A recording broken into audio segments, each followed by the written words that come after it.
Wait, Am I recording? you're recording. Welcome to Matt's French Mountain Kitchen. Today we're going to make crepes in the traditional Matt manner. So this is a great recipe. Write this one down. So easy. So I always like to start with the liquids first. So we're going to do 3/4 of a cup of milk, give or take. This batch will make, I don't know, 6-8 crepes, fairly easy. So you take that 3/4 of a cup of milk and you top it off and make it 1 cup with water. You need to mix water in here or it comes out way too lumpy. So that's some liquids. Now we're going to add eggs. We got 2 eggs. There's a 1, 2 eggs. And then we're going to add, I don't know, half a teaspoon of vanilla, just because it's good. I just throw in like a capful is fine. So we'll do that. What else goes in there? So that's it for the liquids. And I'll just give them a quick stir, just to break up the eggs and get things kind of homogeneous. Now we'll start with the other stuff here. We'll do the flour and everything else. We will need, I didn't get it down, here it is, okay. Powdered sugar. If you're going to make any kind of sweet crepes, throw in a good tablespoon of powdered sugar. It just gives it a nice flavor. If you go a little overboard, that's okay too. You'll like it. So we got about a tablespoon of powdered sugar in there. If you're making crepes that you're going to put ham and cheese or salmon, smoked salmon and cream, don't use sugar. Also, you're going to need to put some baking powder to give it a little bit of lift. So I take about a teaspoon of baking powder.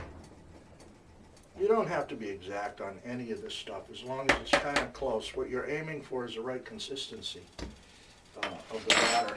Now, to all of this mess, I put in 3/4 of a cup of flour. So, and then you judge it. You can go add more water or add more flour, but you want it very, very light so it spreads out in the pan, but not totally water. You want it much thicker than a regular pancake batter would be. I mean thinner rather. So that's 3/4 of a cup of flour. And let's see, did I forget anything? No, I think I got it all. I'm going to stir it all up here. It's going to be good. I've cooked these for Cassie for ages. They have them on the street corners everywhere in Paris and all over France. They put all kinds of great things in them and on them. They use chocolate, they use all kinds of fruit, they put liquor on them. I mean, the French are incredible. Make everything with these guys. So you don't even have to stir it all that hard.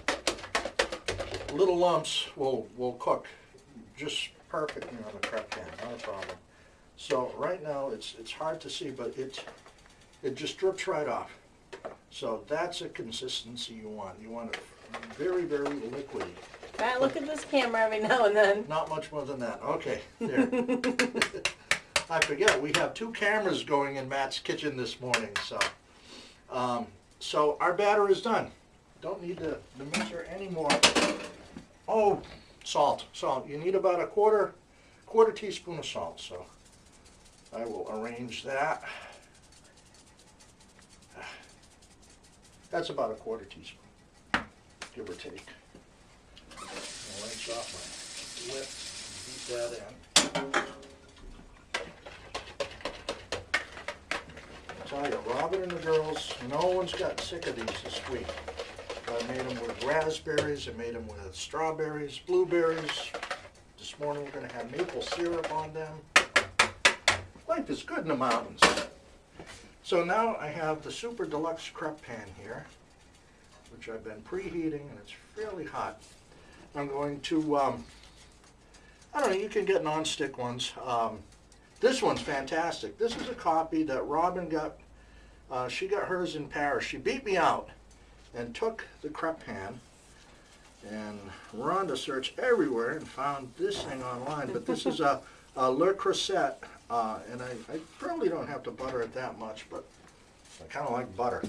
So we start by preheating the pan. You don't want it smoking. It'll turn on the smoke alarm in this place that I've done for a couple of days. So you pour, I don't know, that much in. Let it cover about half of the inner circle there, and just let it sit for a minute. Now we have this wonderful tool here. This guy is a crepe tool. That's all it's good for. And what you do, and what they do, I'm going to turn that up just a little bit.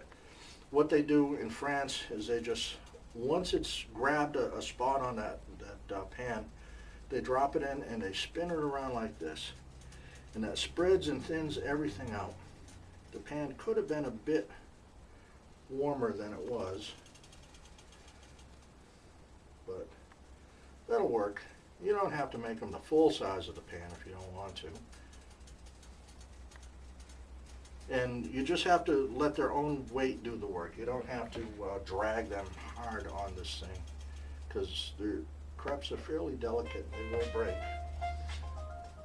Okay. You need to get that? That's okay. We can pause this right here. Okay. Let the other one roll, I guess. This will be done in about, you flip it after a minute or so. I've got this super flipper right here. Once it's all solid all the way around, you just lift it up and take a peek underneath. If it's nice golden brown, slide it on there, flip the guy. Look for a good flipper. You want something long like this and very, very thin. I got this at a gourmet shop up in Barre, Mass. But you can find them online. Who makes this? Ateco, whatever that is. It's a number 1397. So everybody needs one of these. Right now things are still heating up a little bit. It hasn't turned brown yet, but I'm sure it will in probably about 30 seconds. The other great thing about crepes is they're fast. Once you get this pan up to temperature, you can bang out crepes in under a minute. You can make a nice crepe, and you know, everyone will be happy. Once you, if you put the filling on it, fold it over, it'll hold heat for a couple of minutes, so they're not frosty on your plate. If you want to make 3 or 4 of them in a row, they're going to be warm at the end. So you don't want them to stick, because it can make a terrible mess. I've seen these in the supermarkets, and I'm just amazed at the price that they sell these little crepes for, when you can make so many so easy. We're not getting enough heat. I miss my gas stove. Anyone out shopping for a stove should get a gas stove. There's no use for these electric things. You can't turn on the fast heat. You gotta wait for them, and yeah. It's almost ready to flip. I think that feels just about right. So we flip the guy, and that's it. That's your crepe. They'll get prettier as you go along. They'll look nicer than that. The fringes are a little rough, but that's only because the actual plate's not up to temperature yet. But that's about it. That's all I can tell you about crepes. So we'll put this on YouTube, and now everyone will be making a crepe or freedom pancake.